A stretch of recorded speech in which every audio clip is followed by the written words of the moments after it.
태제 1번을 읽어보죠. 알려진 바에 따르면 플레이어의 매수마다 맞수를 두어 언제나 이기게끔 설계된 체스 자동기기가 있었다. 튀르키예 전통 의상을 입고 입에는 물담배 파이프를 문 한 인형이 널찍한 탁자 위에 놓인 체스판 앞에 앉아있다. 거울 장치는 이 탁자가 사방에서 훤히 들여다보인다는 환상을 일으킨다. 그러나 실제로는 체스의 명수인 꼽춘 안쟁이가 탁자 안에 앉아서 줄들을 당겨 인형의 손을 조종했던 것이다. 자, 이쯤에서 그림 하나 보실게요. 여기 안에 꼽춘 안쟁이가 이렇게 앉아 있고요. 약간 흐려서 잘 보이지는 않는데 이렇게 줄을 당겨가지고 조종을 한다는 것이고요. 여기가 이제 투명해서 안 보인다라는 걸 보여줘야 되지만 안에 난쟁이가 있다는 걸 또한 보여줘야 되기 때문에 이게 이제 안 보이는구나, 투명하구나 이렇게 받아들이시면 되겠습니다. 계속 읽겠습니다. 철학에서도 이러한 기계장치의 상대함을 표상할 수 있다. 역사적 유물론이라 불리는 인형이 항상 이긴다.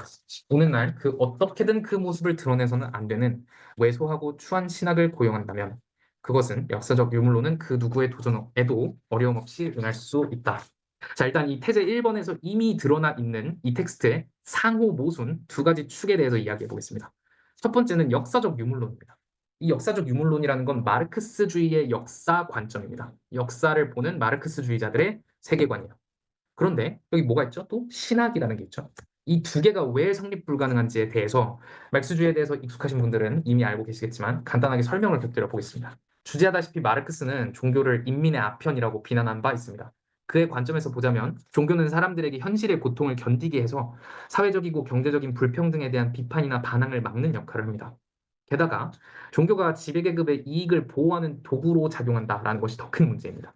이것은 단지 부패한 정치인들과 권력 세력들이 종교를 믿는다라는 추상적인 차원이 아닙니다.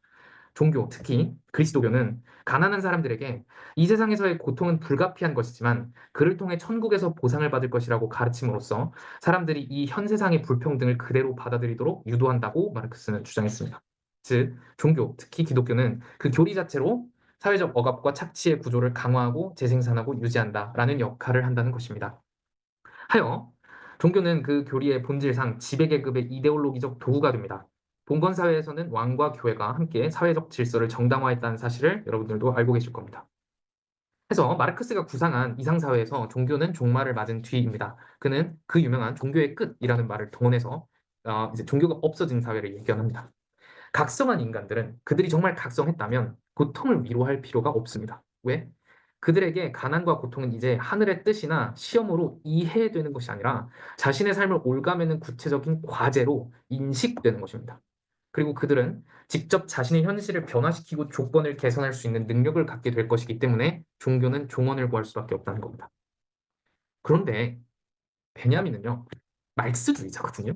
근데 신학을 고용하라고 하잖아요. 이 모순이 이제 느껴지시나요? 유대교랑 기독교는 분명히 또 다르기는 하지만 어쨌든 간에 절대적 초월자에 대한 탐구를 우리가 수용할 필요가 있다는 거죠. 그가 신학을 붙든다는 것이 굉장히 이례적입니다. 자, 이 두 가지 결합의 모순에 대해서 말씀을 드렸고요. 이제 역사적 유물론이라는 게 뭔지에 대해서 말씀을 드려야 되겠죠. 역사적 유물론, 마르크스주의에 대해서 얘기하지 않을 수 없는데요. 마르크스주의의 역사 철학은 이렇습니다. 어떤 시스템이 있고요. 그 시스템 안에는 모순이 내재되어 있습니다. 근본적으로 그래요. 그 시스템이 발전하면 발전할수록 그 내재된 모순도 더 강화되고 격렬해집니다. 그리고 그것이 더 이상 버틸 수 없는 어떤 티핑 포인트, 특이점에 가까워지게 되면, 도달하게 되면 그것이 폭발하고 완전히 질적으로 다른 세계로 이행합니다. 이게 이제 양의 진로의 전화라는 해겔의 변증법을 역사적으로 차용한 것이기도 하고요. 그 질적인 변화의 특이점을 혁명이라고 일컫는 겁니다. 마르크스주의의 역사 철학을 가장 압축적으로 제시하는 테제는 모든 역사는 계급투쟁의 역사였다라는 얘기입니다.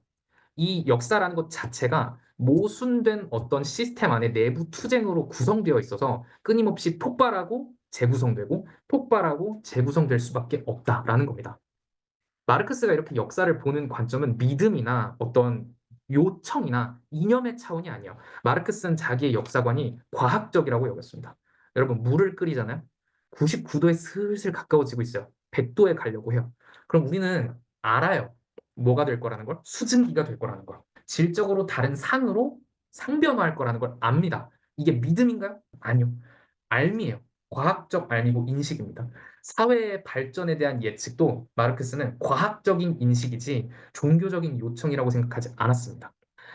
이 사회를 구성하고 있는 여러 가지 물질적인 요소들이 있죠. 농지가 있을 것이고, 공장이 있을 것이고, 생산력, 노동자들이 있을 것이고, 여러 도구들이 있을 것이고, 기술이 있을 것이고, 이런 것들은 종교적인 차원의 형이상학적인 차원의 그런 게 아니고요. 물질들이에요, 물질. 얘네들이 시간이 지나면 지날수록 그 사이에 마찰을 일으킬 수밖에 없다는 거예요. 마치 열을 가하면 물 분자들이 멀어지는 것처럼 지금 우리 앞에 놓여 있는 여러 가지 물질적인 조건들이 시간을 더해가면 더해갈수록 투쟁과 모순을 격화할 수밖에 없다라고 생각하는 겁니다. 그게 역사적 유물론입니다. 그런데 문제는 뭐냐면 마르크스의 이 과학적인 이 세계관, 이것이 인식이라는 관점을 너무 지나치게 받아들이게 되면은 어떤 태도를 가지게 되느냐? 대기주의자가 됩니다. 대기는 뭐냐면요, 기다리자는 거예요. 그렇게 될 거니까 기다리자. 자, 이 대기주의자들이 속류 마르크스주의라고 베냐민 혹은 이제 투철했던 마르크스주의자들이 비난하는 용어가 되겠습니다. 대기하자. 그것이 속류 마르크스주의입니다. 혹은 사회민주주의라는 체제도 있어요. 에두아르드 베른슈타인이라는 사람이 주창했고요. 지금 현대 복지국가들의 이념을 이루고 있는 그 근간이 되는 이념입니다. 속류 마르크스주의자는 마르크스주의 철학이 갖는 정확성과 예언적 면모를 너무나 신뢰한 나머지 다음 사회체제로 이행하기 위해서 행위자인 주체들이 실천적이고 의지적인 노력을 기울여야 한다는 당위를 축소시켜버리고 마치 99도에서 온도가 점점 오르면 물이 끓어서 100도에 도달할 수밖에 없다는 확신만으로 일관하는 기계론적인 이론주의자들입니다. 사회민주주의는 뭐냐면요.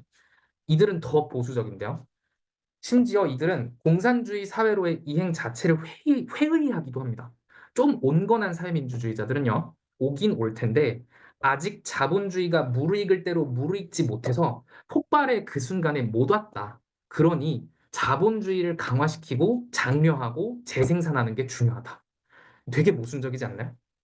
자본주의의 모순이 한계점에 도달해야 이행이 가능해지기 때문에 자본주의의 발전에 기여하자라는 거예요.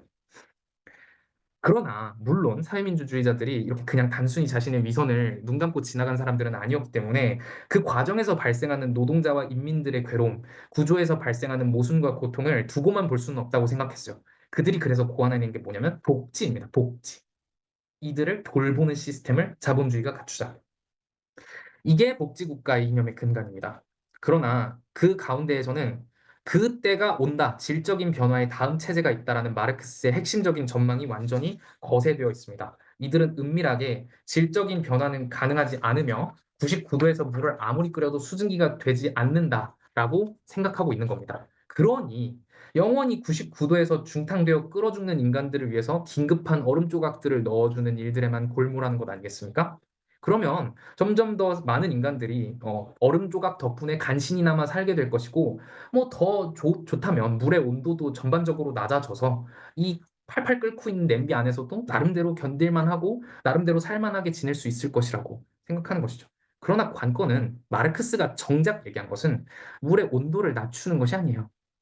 우리의 피부를 다 곪게 하는 이 물이 모두 증발된 세계를 요청한 겁니다.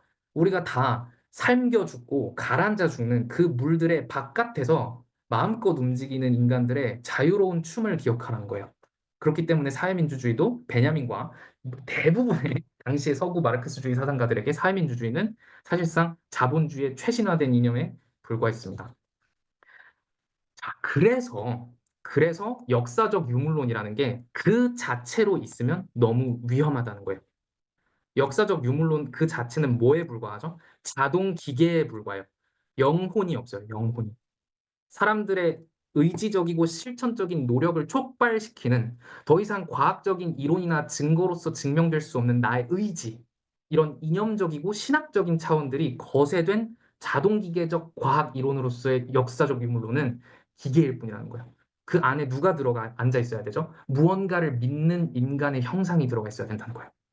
그러니까 내가 더 이상 증명할 수 없는 맨 밑바닥에는 믿음이 있다는 것을 인정하지 않고 모든 것들을 예측하고 있다라는 그 과학적 이론가의 자신감만 갖고 있다는 거예요. 그렇다 보니 진보주의자들이 자기끼리의 학살을 저지르고 서로 굳은 표정을 짓고 부르주아 관료들과 다를 바 없이 딱딱하게 굴면서 진보주의의 가장 근본적인 믿음까지도 훼손시켰다는 겁니다.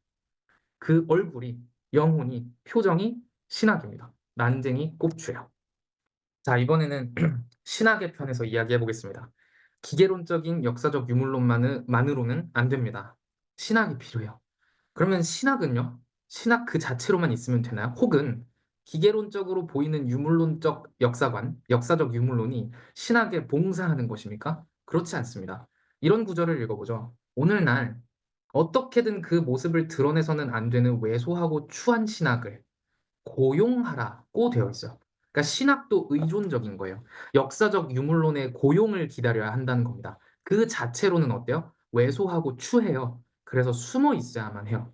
이 숨어 있어야만 하는 모습을 드러내서는 안 되는 이라는 게 신학에 대해서 딱 한 어조를 가진 게 아니에요. 베냐민은 요청하는 겁니다. 요구하는 거예요. 신학은 모습을 드러내지 말 것, 그러나 거기에 있을 것, 숨어 있을 것을 요구하는 겁니다. 따라서 신학도 자기를 감싸주고 보호해주고 감춰줄 역사적 유물론이라는 외피가 없이 스스로 존립해서는 안 되고 그럴 수도 없습니다. 이 체스 이 모형, 체스 기계에 대한 이야기는 그 에드가 앨런 포의 멜첼의 체스 기사라는 단편에서 베냐민이 영감을 받은 것입니다.